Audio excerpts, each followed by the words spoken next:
नमस्कार दोस्तों, आपका स्वागत है एक नए वीडियो में कुछ नई जानकारी के साथ। दोस्तों, महाभारत का युद्ध जिसमें एक तरफ कौरव और दूसरी तरफ पांडव की सेना एक दूसरे को मरने मारने पे व्याकुल थे। युद्ध में कई बड़े बड़े नाम शामिल थे जो आपको पता ही होगा। 18 दिन तक चलने वाला कुरुक्षेत्र में ये महाभारत का युद्ध जिसने कई प्राणों का बलिदान लिया, जिसमें सामान्य पैदल सैनिक से लेके रथ पे सवार बड़े बड़े महारथी शामिल हैं।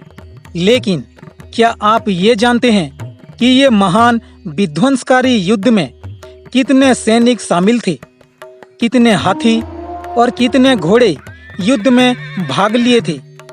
अगर नहीं तो चलिए आज ये पूरी जानकारी आपके साथ मैं साझा करता हूँ।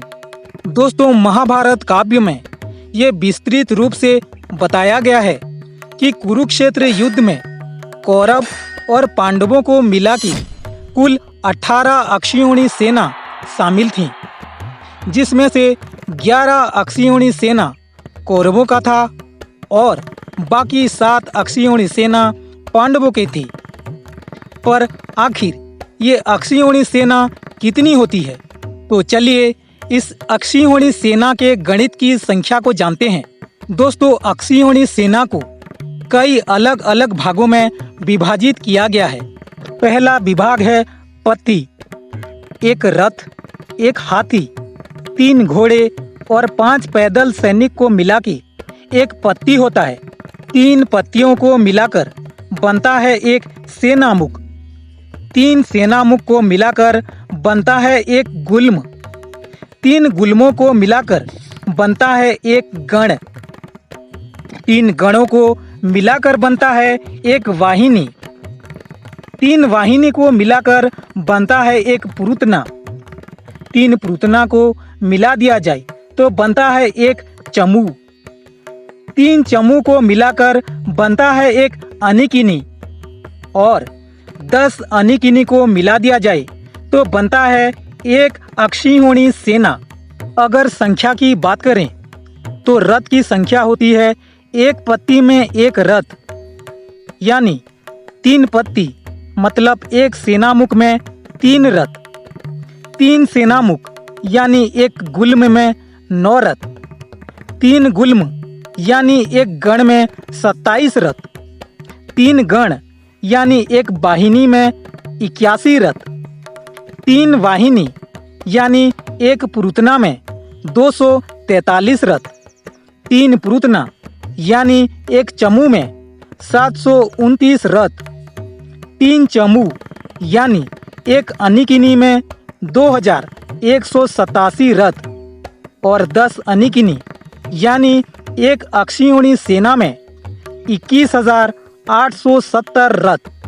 इसका मतलब एक अक्षौहिणी सेना में होती हैं 21,870 रथ और उसी ही संख्या में होते हैं हाथी। अगर घोड़े की बात करें तो उनकी संख्या उनसे 3 गुना होती है, यानी 65,610 और पैदल सैनिकों की संख्या उनसे 5 गुना यानी 1,09,350।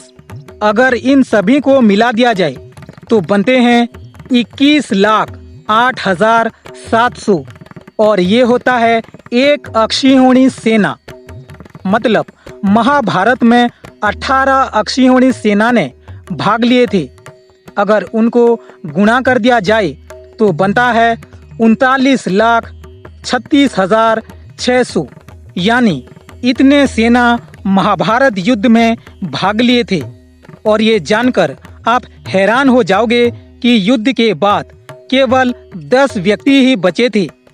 कौरवों की ओर से 3 अश्वत्थामा, कृपाचार्य और कृतवर्मा और पांडवों की ओर से 7, 5 पांडव और भगवान श्री कृष्ण और सात्विकी।